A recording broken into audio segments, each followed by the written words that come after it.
Hola, buenas, soy Iván Campos y bienvenidos a mi canal. Os traigo la segunda entrevista que realicé en 2015 a David Mateo. David Mateo es un escritor de fantástico y ciencia ficción que ha escrito obras como Nicho de Reyes y Herederos de la Alquimia, así como Noches de Sal. Es un escritor bastante prolífico y profesional, y siempre que hablo con él me lo paso muy bien. Así que espero que esta entrevista que le realicé en 2015 os guste y os aporte algo. Y antes de empezar, por favor, si no estás suscrito al canal, por favor suscríbete y te pido que le des a la campanita para que te lleguen los vídeos nuevos. Así que espero que os guste esta entrevista.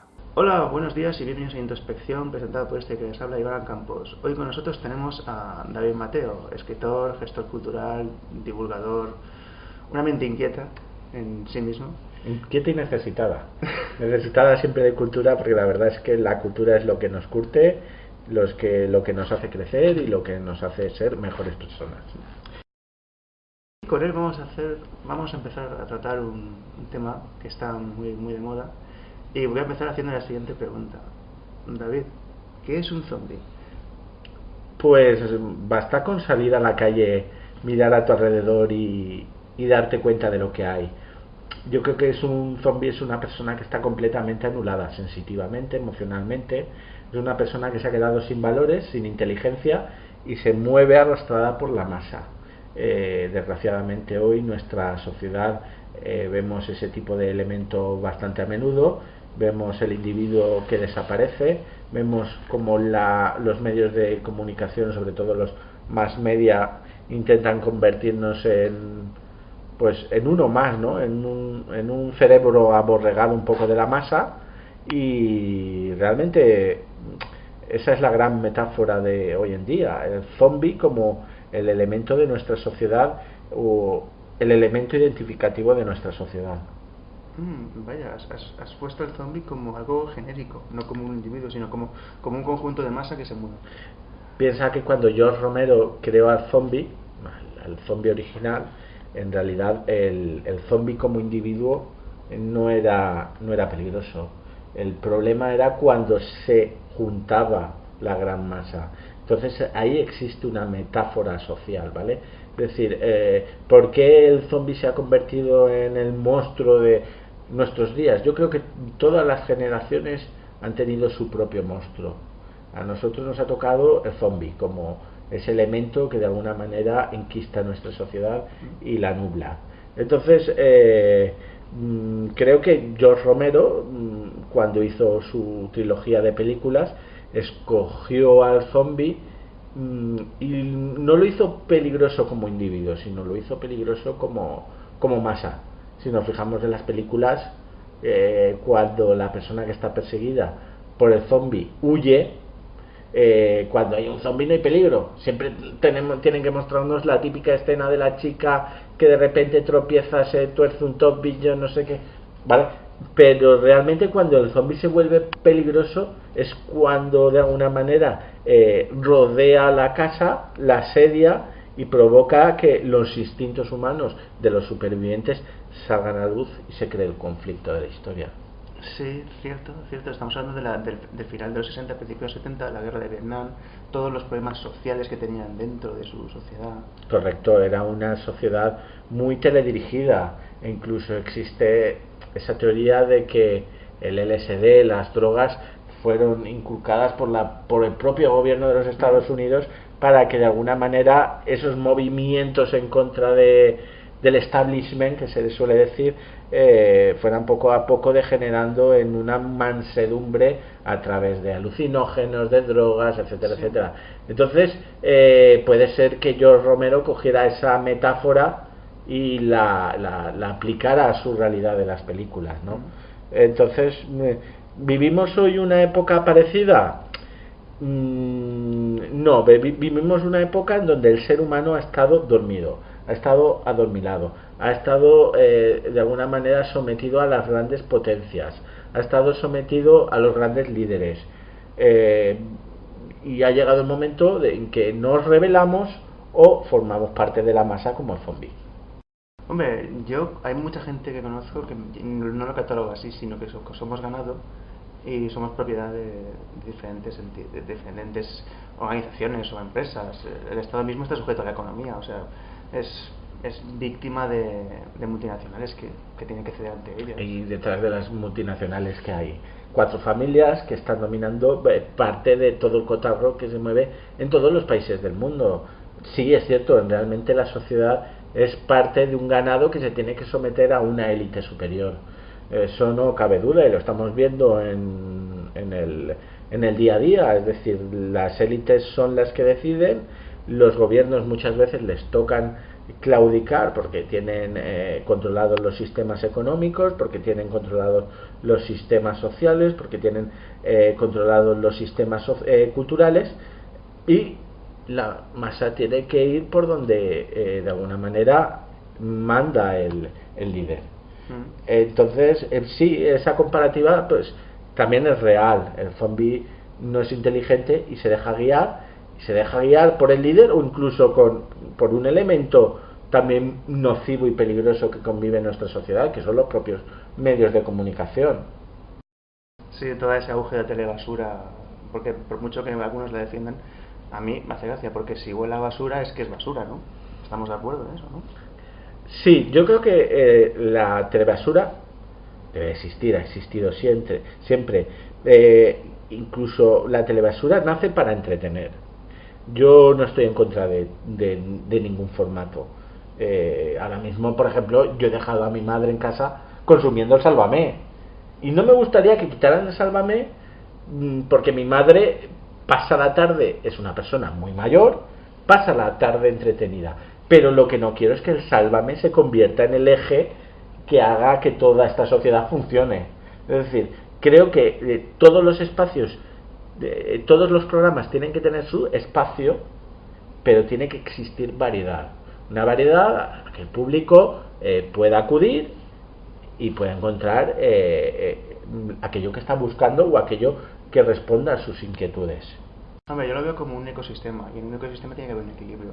Si hay un desequilibrio en el ecosistema se rompe. Correcto, y ahora mismo existe un desequilibrio. El gran problema es que nuestras televisiones, que nuestros programas, que nuestros informativos, incluso de política, se han convertido en una especie de sálvame. Tú pones un programa político, ves a un representante de un partido político, ves a otro representante de partido político, y no debaten, sino que se tiran los trastos a la cabeza.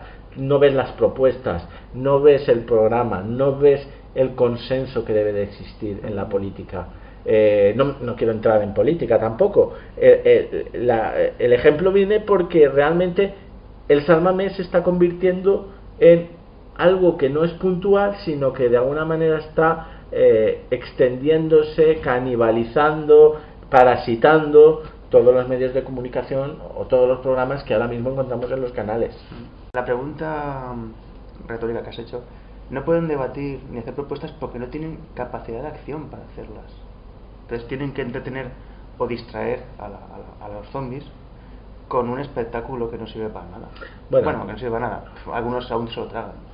Sí, de todas maneras en nuestras manos está en elegir eso o en elegir otra cosa. Es decir, sí, el ser como individuo, lo que intentan los más medias es de alguna manera que sean engullidos por la masa, pero el individuo siempre tiene que sacar adelante su dignidad, su cultura, incluso sus emociones, y buscar un elemento que lo identifique y que lo aleje de esa clase de programas.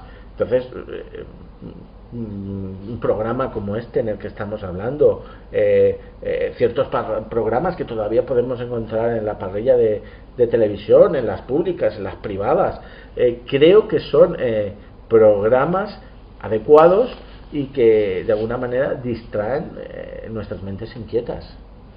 Sí, es una forma de evasión, pero también es una forma de adquirir conocimiento. Correcto, claro. El conocimiento es justo todo lo contrario al zombie. Es decir, el zombie nace como un error científico, ¿vale? Siempre que nos alejemos un poco del tema sobrenatural de los zombies que se levantan por la noche, pero una infectación en masa, una epidemia, nace como un error científico, ¿vale? ¿Y cómo se lucha contra el zombie? Con inteligencia y creando un virus que de alguna manera anule al zombie, ¿vale? Entonces, de alguna manera, lo que hay que buscar es eso, es el antídoto para que contrarrestre al virus. Hombre, el antídoto en este caso es el conocimiento. Y sin duda, lo que pasa es que, como hemos dicho, nos encontramos en una sociedad en la que hay que rebuscar mucho para encontrar ese conocimiento. Ojalá llegara alguien y te dijera, mira, esta es la gran verdad de la vida y de la existencia, aquí te la doy, ¿vale? Y si viene alguien así con la mano extendida para entregarte la verdad absoluta, desconfía de él en esta sociedad, ¿vale? La verdad hay que buscarla. Es como los grandes alquimistas, ¿no? Que para encontrar la piedra filosofal tenían que darle 1000 vueltas a todas las fórmulas, había que darle 1000 vueltas todo. No, aquí la cuestión es que la cultura hay que buscarla en los cauces adecuados. El problema es que mucha gente no es consciente de esos cauces a buscar. O sea, no tienen capacidad, o sea, no es que no tengan inquietud, es que no saben cómo encontrar esos cauces. El problema es que desconocen que pueden, y es más, cuando quieren no saben dónde buscar. Bueno, ahora mismo tenemos a nuestro alcance una gran herramienta que es Internet. Es decir, a través de Google, sí, puedes encontrar muchísimas fuentes que distorsionan la realidad, que te llevan por el mal camino, pero sí que existe a nuestro alcance muchísima información. Más información, a nuestro alcance hay más información de la que hubiera habido en cualquier momento de la historia, porque en la Edad Media, en cualquier época, acceder a la información costaba mucho dinero o tenías que pertenecer a una élite. Ahora no, ahora Internet te permite, de manera legal o menos legal, ¿vale? Pero te permite acceder a mucha información, ¿vale? Entonces es una herramienta que está a nuestro alcance y que nuestra sociedad dispone. Hagamos uso de ella. Cierto, pero es lo que he dicho en un principio, requiere una inquietud. Pero bueno, a ver, una cosa es segura, cuando hay un desequilibrio la balanza tiende a equilibrarse porque se pide ese exceso. O sea, si tú cargas mucho a un lado, llega un momento en que ese cuenco se vuelca y vuelve a haber un balanceo. Entonces, tiene que haber ¿cómo llamarlo? Una revolución. No, revolución no. Se llama masa crítica. Ajá. Tiene que haber una masa crítica que provoque un cambio social. Pero por sentido común, porque si seguimos así, no habrá nada por lo que luchar. Hombre, a mí no me gustaría ser negativo y decir que mañana nos vamos a encontrar con un mundo lleno de zombies. Yo no lo creo. De hecho, yo trabajo en talleres literarios con niños, con jóvenes, con adolescentes, y cada vez que voy a un aula y me encuentro con esos chavales, yo encuentro más que encontrar, siento esas inquietudes de las que hablamos antes. Y son chavales muy jóvenes. Hay veces que estamos hablando de chavales que se mueven entre un rango desde los 10 años hasta los 17, 18, ya chavales mayores. Entonces, yo creo que existe esa posibilidad de abandonar el borreguismo o la masa zombie y encontrar ese punto crítico, ¿no? Que nos devuelva a la revolución, ¿vale? Entonces simplemente se trata de educar, de formar y de cuidar ciertos valores que no se deben de perder a lo largo de nuestra existencia. A ver, has hecho mención al zombie de Romero, que es un zombie que nace en el 67. No, la noche de los muertos vivientes es de 68. 68 creo. Sí, de 68. Y luego pues tuvo sus brotes siguientes pues en el 79 y 85, no, 84. Creo que hay una cuarta. Hizo tres más después. Sí. Pero que ya son de la nueva, que ya son del siglo XXI, no tienen nada que ver con el siglo XX. Pero, por ejemplo, el zombie del siglo XXI dista mucho del zombie de Romero, porque yo lo catalogo más con el zombie de Walking Dead. Bueno, el zombie de Walking Dead es como es el de Romero, es el que no corre. En cambio, el de 28 semanas después o 28 días después, es aquellos que eran zombies infectados que echa a correr, ¿vale? Que es muy difícil que que te atrapa. Yo creo que eso corresponde un poco a la renovación del mito, a buscarle un nivel de peligrosidad mayor al mito. Es decir, una escena de acción funciona mejor cuando el zombie corre, a que, como decía Romero, dices que no puede correr porque tiene los tobillos podridos y se cae. El rigor mortis. Exacto. Entonces, ¿cómo funciona mejor una escena de acción? Pues haciendo que el zombie corra, se vuelva loco, degenere y sea un caníbal que te coma los sesos, ¿vale? Porque además, no sé si recordarás, el zombie que se alimenta del cerebro tampoco es el original. No. Sí. El zombie ha ido cambiando a lo largo de... El zombie que come cerebros aparece a mediados de los años 80. En el 84 con el regreso de los muertos. Correcto. Entonces, estamos hablando de una renovación del género continuo, que debe de ser así, porque lo hemos visto con todo. Lo hemos visto con el vampiro, lo hemos visto con los doctores locos, lo hemos visto con las momias, con los engendros, con todos los monstruos. Es decir, Sí. el mito no se estanca, sino que evoluciona porque la literatura, el cine, todo debe de evolucionar. Hombre, si no recuerdo mal, en 2007 tú escribiste Carne Muerta, Sí. que era Bueno, una visión muy particular de los zombies. correcto. Sí, porque yo lo que buscaba ahí era salirme un poco del género. Es decir, normalmente el género es grupo de supervivientes que se quedan aislados, llega la masa zombie que corre o no corre, ¿vale? Los atrapa y tienen que buscar una vía de escape, ¿vale? Yo lo que quería hacer era plantear un dilema moral mayor. En mi novela lo que sucede es que son los hombres los que se transforman en zombie, ¿vale? La razón de momento me la guardo porque es una novela que está inacabada todavía, pero se queda una sociedad matriarcal. A mí lo que me interesaba era un poco especular cómo sería ese tipo de sociedad, ¿vale? Cómo se desenvolvería una sociedad que está mutilada, porque yo soy de los que creo en la igualdad de géneros, y más que en la igualdad, en el balance de géneros, ¿vale? No es, bueno, yo creo que es un equilibrio, no podemos existir unos y otros. Exacto, en el equilibrio. Entonces,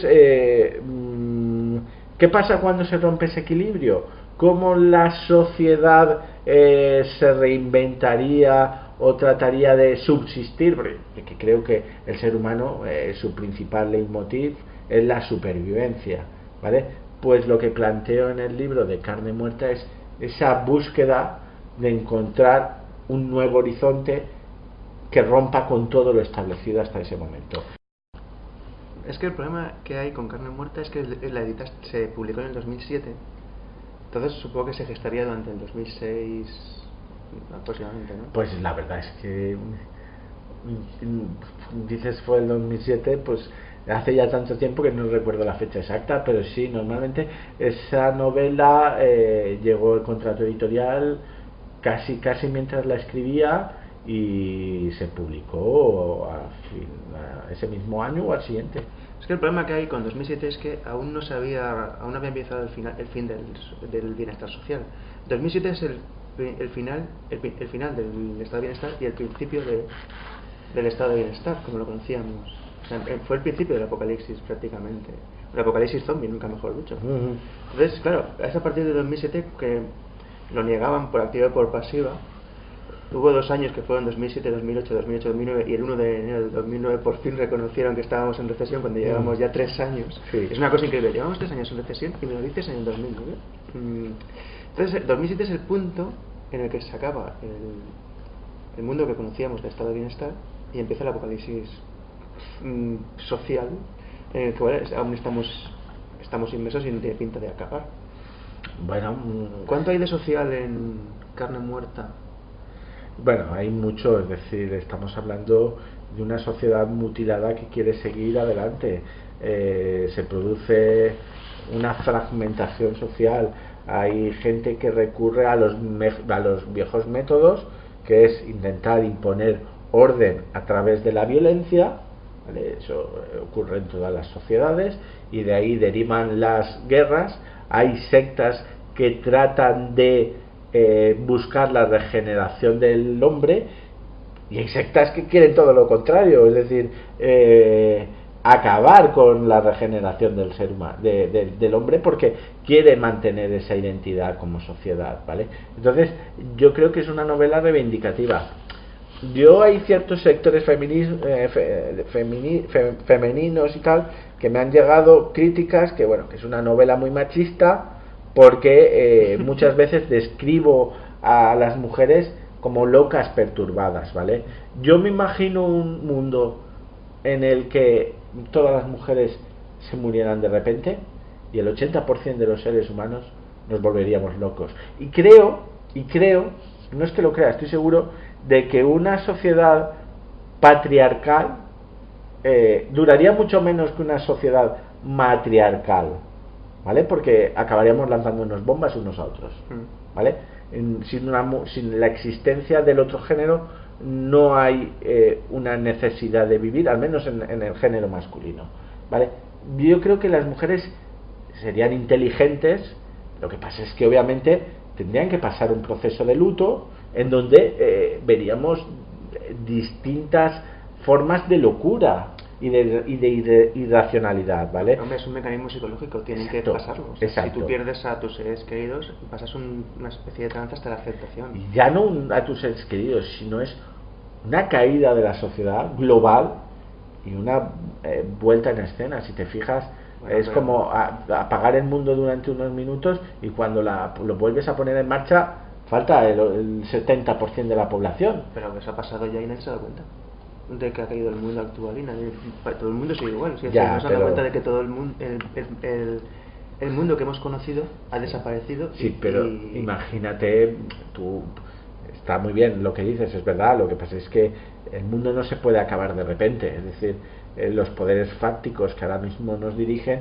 no pueden encender un interruptor y hacer que el mundo se detenga y que sea diferente al día siguiente. Es decir, tiene que haber un periodo de descompresión, ¿vale?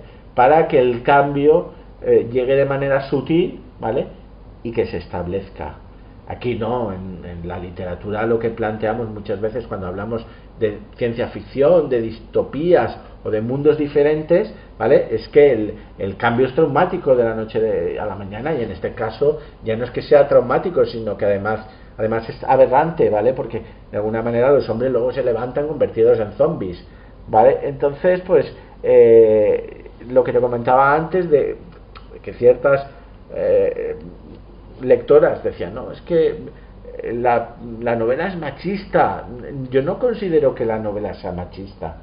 Considero que el superviviente se quedaría traumatizado, ¿vale? Y luego la otra parte de la novela es que tú tienes que buscar, en toda la novela tienes que buscar el conflicto. Es decir, yo no puedo empezar a hacer una novela o escribir una novela en donde todas las mujeres se agarraran de la mano y cantaran un himno de la alegría, porque entonces no tendría sentido una novela, tendría que existir el conflicto. Ninguna historia, evidentemente. Entonces, a partir del conflicto, tú planteas situaciones en las que los personajes tienen que ser buenos, malos, amorales o morales, ¿vale? Sí, no, está claro, pero bueno, yo creo que es una gran novela en el sentido de que los protagonistas son mujeres, no son las supervivientes, o sea, es decir, están rehaciendo ellos y todo lo que les rodea. Claro, lo que pasa es que el mundo es cruel. Yo creo que un mundo de hombres sería cruel y un mundo de mujeres sería cruel. Es decir, el ser humano es cruel y está dentro de nuestra naturaleza. Hace poco creo que descubrieron el primer asesinato de la historia, que se remontaba a miles y miles de años, ¿vale? Y estaba ahí el asesinato, la muerte nos ha acompañado desde el principio. Entonces, sí, el ser humano tiene dos facetas, es el la bien y el faceta mal. es la faceta de la vida, no Exacto. puede haber vida sin muerte. Sin muerte, correcto. Pero una cosa es la muerte natural y otra cosa es la muerte traumática, ¿vale? Entonces, yo considero que los primeros elementos que se levantarían dentro de una sociedad para intentar reconducirla serían elementos que ya estarían establecidos anteriormente y, por regla general, todos este tipo de estamentos no serían muy luminosos, serían más bien opacos, ¿vale? Entonces, ¿por qué en mi novela el 70% de los personajes que aparecen o el 80% son locos o son personajes con una ansia de poder desmedida? Pues porque considero que la sociedad actuaría así en ese momento. Y no porque sean mujeres, hombre, simplemente porque la sociedad sería así. A ver, es que yo comparto tu punto de vista y añado que es de sentido común, porque si tú sobrevives al apocalipsis, muy bien de la cabeza no vas a estar, ¿verdad? Sí, correcto. Y tú mira el mundo actual cómo está. Y tú como pequeño individuo, no podrías levantar la sociedad. Es decir, los que levantarían la sociedad, en este caso mujeres, serían estratos supervivientes a la sociedad anterior. Y si la sociedad anterior era negativa, el inicio de la nueva sociedad considero que sería negativa. ¿Qué pasaría de aquí a 10 años, 15 años en una sociedad matriarcal? Pues yo considero que tendría muchísimas más oportunidades que una sociedad patriarcal. Más positiva va a ser seguro. Exacto.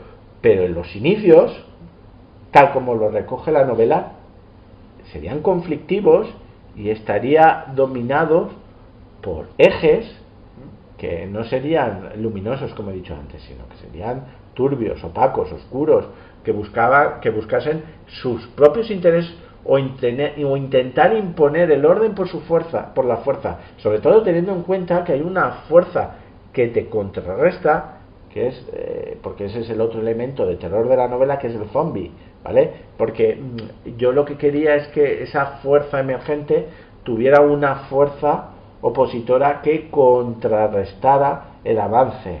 Entonces, de ahí que nacieran o renacieran los hombres como zombies, es decir, una fuerza que contrarrestara el avance de las mujeres y de su sociedad.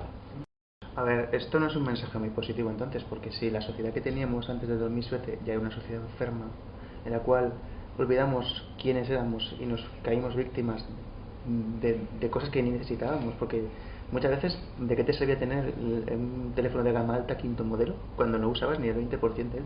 O sea, comparábamos productos que ni usábamos, que simplemente por estatus o porque la misma publicidad nos indica, o sea, es mejor persona si lo tienes. Entonces, claro, el cimiento es lo que tú acabas de decir, es un cimiento corrupto, negativo, y ahora mismo que estamos en el 2015, el estado de bienestar ha desaparecido, el mundo actual es un mundo que va a peor. O sea, no es que se está acabando, es que no hemos llegado al cenit realmente de todo lo que tiene que pasar. Y espero que estemos en el cenit y que empecemos a recuperar. Tampoco quiero dar una imagen apocalíptica. Yo ahora mismo has hablado de la tecnología, de que necesitamos un móvil último modelo, ¿vale? Y tengo en la mano un iPhone 4S y tú estás grabando con una cámara tecnológicamente más avanzada. Y la tecnología no es mala per se, sino que la tecnología puede ayudarnos a nuestra forma de vida. Es el uso que le da la sociedad a la tecnología, ¿vale? Sí que es cierto que hay ciertos inputs, ciertos mensajes que nos están llegando continuamente, consume, tienes que tener un coche mejor, un modelo alto en vez de un modelo utilitario, o búscate un apartamento al lado de la playa en vez de tener tenerlo en un pueblo a 20 kilómetros de la ciudad, ¿vale? Pero al final, primero, el ser humano llega un momento en que su estatus no le permite alcanzar esas cosas. Llega un momento en el que nos volvemos todos el zombie, pero tiene que volver un momento en el que, chico, si tu vida no va bien, si tu familia no está bien, si tú no tienes un trabajo digno, si tú no cobras un sueldo digno, si tú no tienes al alcance el estado de bienestar, llegará un momento en que ese ser humano, ese zombie, se curará se levantará y luchará por los derechos que ha perdido, ¿vale? Y se trata de eso. Bueno, entonces llegamos a lo que tú has dicho en parte antes, que es los inicios de la nueva sociedad son opacos y oscuros. Pero hay un nuevo principio, Sí. y es donde llegamos a la secuela de Carne Muerta. ¿Tiene nombre ya? La verdad es que no. Hay muchas veces que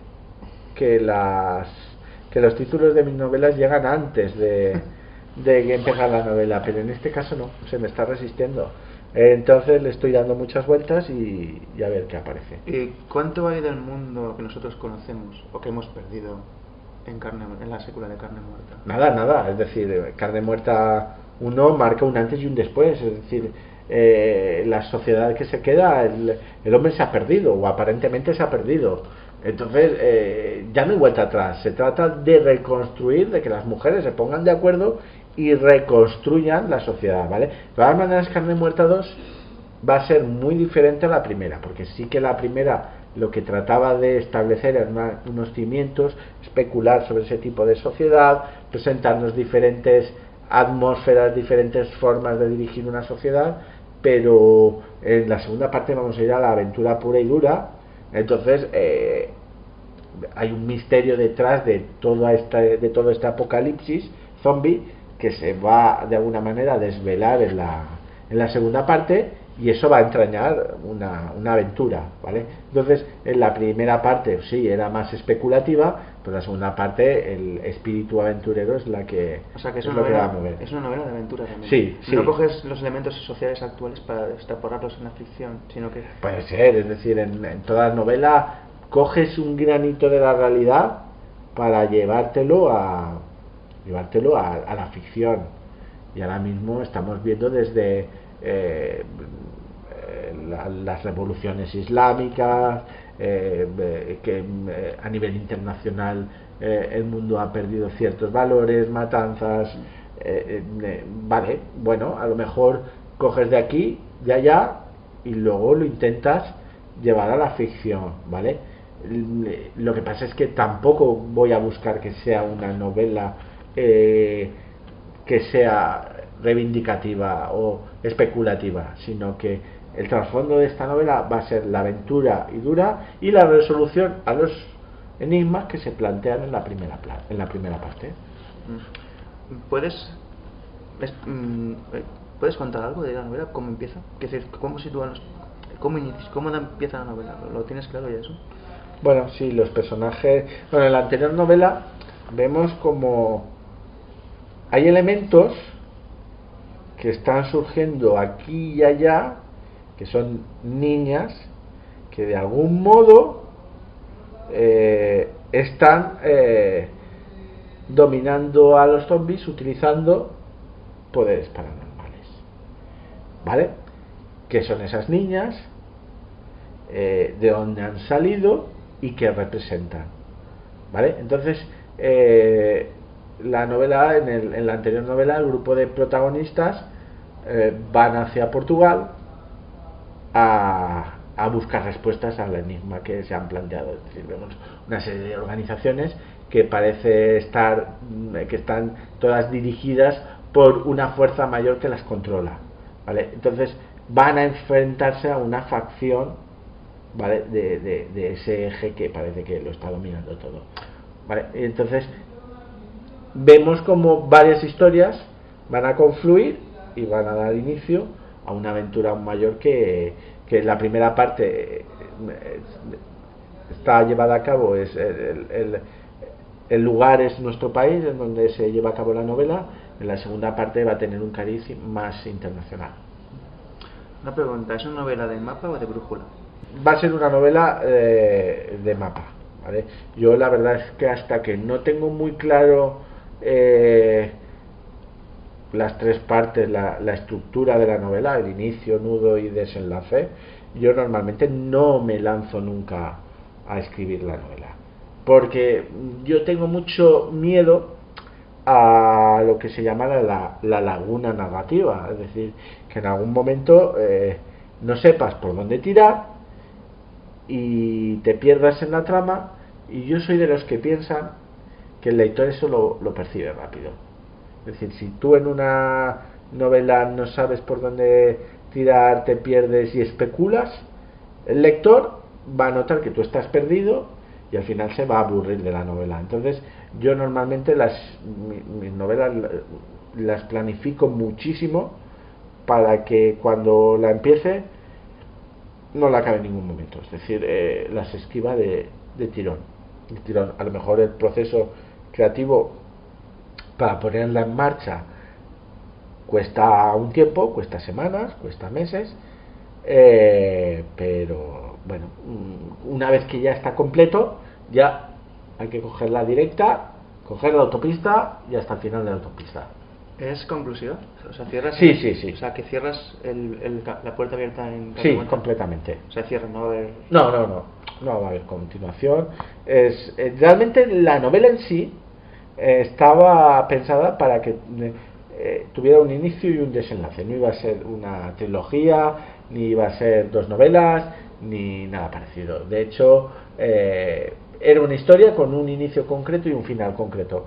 Mi gran problema es que cuando me pongo a escribir, pues el tema pues se va extendiendo y hasta que el final.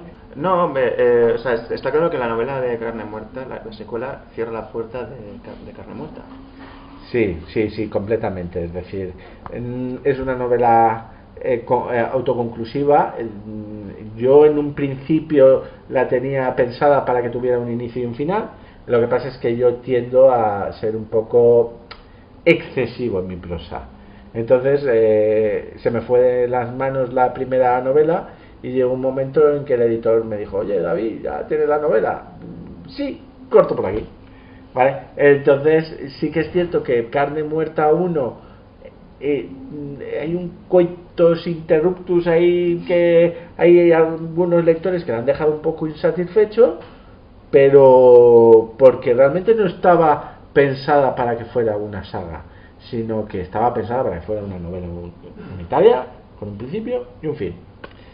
Muy bien. ¿Y la horda zombie en la cual estamos ahora rodeados e inmersos despertará o se consumirá?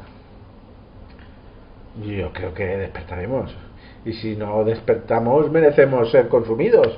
Es decir, cuando te lo han quitado todo, ¿qué más vas a perder? Tiene que haber un momento en el que te levantes y nada, y mires hacia el frente y digas: voy a recomponer mi vida. Y para recomponer mi vida hay ciertos factores sociales que tienen que volver otra vez a existir. Entonces, vale, sí, hemos llegado a tocar suelo, pues no sé qué decirte. Yo creo que más bajo es muy difícil que caigamos. Mira, Grecia. Bueno, ya, pero Grecia pues tiene sus circunstancias económicas, sociales, políticas, que yo creo que son diferentes a las de España. Entonces, pues no sé, tiene que llegar un momento en el que despertemos. Espero que tengas razón y que la secuela de Carne Muerta ayude, porque si ya el mundo que conocimos al principio de era ya ha desaparecido, bueno, el que vamos a conocer ahora va a ser muy bonito. Que nadie se lleve engaño. Yo con mis novelas lo que planteo es entretener. Yo no quiero ir de escritor filósofo por la vida. Creo que hay millones de escritores que lo harán muchísimo mejor que yo. Yo lo que busco en la primera novela de Carne Muerta era plantear un tipo de sociedad, y en la segunda, como te he dicho, divertir al lector. Entonces, que nadie busque las respuestas en Carne Muerta, porque madre mía, no las va a encontrar, a no ser que haya un mensaje cifrado, rollo código de la Biblia o algo así parecido, pero vamos, yo no sería consciente de ello. Bueno, y para acabar, una vez cerrado el ciclo de Carne Muerta, ¿qué estás preparando a corto o largo? ¿Tienes algún proyecto a corto o largo plazo de tiempo de escritura? ¿Alguna historia nueva?